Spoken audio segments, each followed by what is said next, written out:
Hai hai hai. Assalamualaikum warahmatullahi wabarakatuh. Selamat pagi teman-teman Ar-Rahim. Gimana kabarnya hari ini? Alhamdulillah, luar biasa. Allahu Akbar. Harus tetap semangat ya. Kenapa kok harus tetap semangat? Iya, karena anak-anak yang semangat itu adalah ciri anak-anak yang sehat. Ya, semuanya sehat kan? Nah teman-teman, hari ini Ustazah Leli akan bercerita tentang apa Ustazah? Tentang sejarah peristiwa Korban. Nah teman-teman, sebentar lagi kita akan merayakan Hari Raya Idul Adha. Hari Raya Idul Adha itu adalah hari raya yang diperingati oleh umat Islam dengan menyembelih hewan kurban. Teman-teman tahu tidak macam-macam hewan kurban apa saja? Ada yang tahu? Yang pertama, coba. Nah, hewan kurban itu ada sapi, kemudian kambing. Kalau di dataran Arab sana itu ada unta, kemudian ada domba. Apalagi kira-kira? Ada kerbau, bisa juga dijadikan sebagai hewan kurban.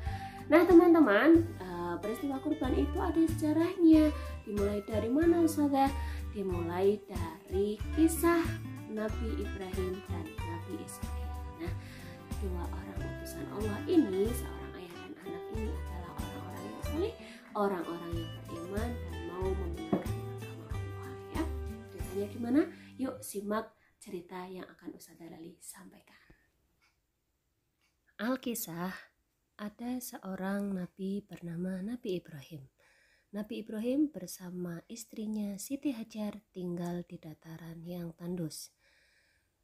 Nabi Ibrahim dan Siti Hajar sudah lama menikah namun tidak dikaruniai seorang anak. Akhirnya Nabi Ibrahim berdoa kepada Allah agar diberi keturunan atau diberi anak yang soleh. Ya Tuhanku, anugerahkanlah kepadaku seorang anak yang termasuk orang-orang yang soleh. Kemudian, tidak lama kemudian, Siti Hajar mengandung dan melahirkan seorang bayi laki-laki yang diberi nama Nabi Ismail. Ismail kecil tumbuh menjadi seorang anak yang solih dan patuh kepada kedua orang tuanya. Dan di suatu malam, ayahnya yaitu Nabi Ibrahim bermimpi. Di dalam mimpi tersebut, Allah menyuruh Nabi Ibrahim untuk menyembelih anaknya. Kemudian pada pagi harinya Nabi Ibrahim menemui anaknya Nabi Ismail untuk menanyakan perihal mimpi tersebut. Wahai Ismail, kesini, kemarilah mendekat ke ayah. Ayah ingin menanyakan kepadamu sesuatu. Wahai anakku, sesungguhnya aku melihat dalam mimpi bahwa aku menyembelihmu. Maka fikirkanlah apa pendapatmu. Kemudian Nabi Ismail pun menjawab, wahai ayah, kerjakanlah apa yang diperintahkan kepadamu. Insya Allah kamu akan mendapatiku termasuk orang-orang yang sabar.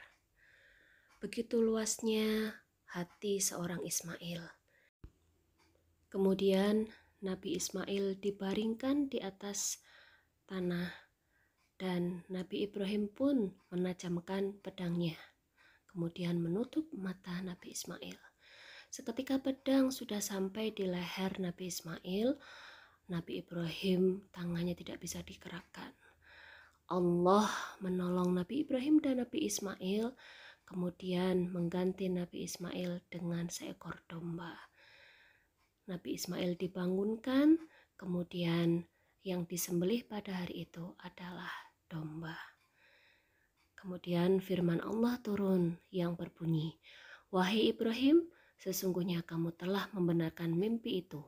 Sesungguhnya demikianlah kami memberi balasan kepada orang-orang yang berbuat baik. Sesungguhnya ini benar-benar suatu ujian yang nyata dan kami tebus anak itu dengan seekor sembelihan yang besar. Nah, sekian cerita dari Ustazah Leli.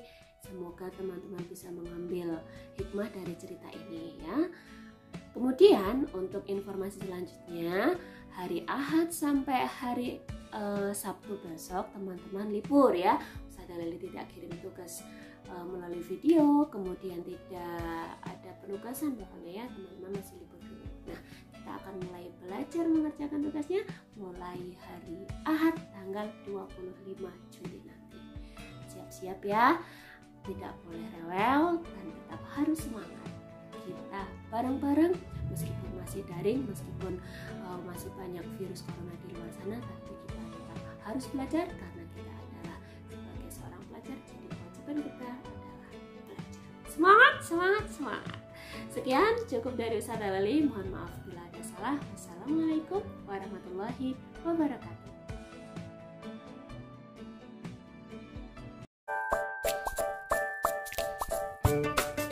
Halo teman-teman, sudah kenal virus corona belum? Ini yang namanya virus corona. Belakangan ini kita sering dengar nama virus yang viral ini. Virus ini nama lainnya COVID-19. Saat ini dia sering berpergian bahkan sampai keliling dunia loh. Dia adalah virus yang bisa membuat teman-teman sakit. Jadi kalian harus hati-hati ya. Gejala umumnya adalah panas, batuk kering, sesak nafas. Seringkali diikuti dengan pusing, nyeri, sakit tenggorokan, dan rasa lelah. Mungkin juga terkadang ditambah dengan diare dan flu. Virus ini juga bisa menular loh. Tapi teman-teman harus tahu bahwa dia nggak akan datang ke teman-teman yang rajin jaga kebersihan. Jadi kita bisa terhindar darinya. Karena itu teman-teman harus rajin cuci tangan pakai sabun di air yang mengalir. Teman-teman juga harus banyak makan makanan yang sehat seperti buah dan sayur. Istirahat yang cukup ya teman-teman, supaya virus corona mental. Apalagi teman-teman sekarang juga sedang belajar di rumah kan? Ingat ya teman-teman, kita harus mendengarkan nasihat dari ayah dan ibu.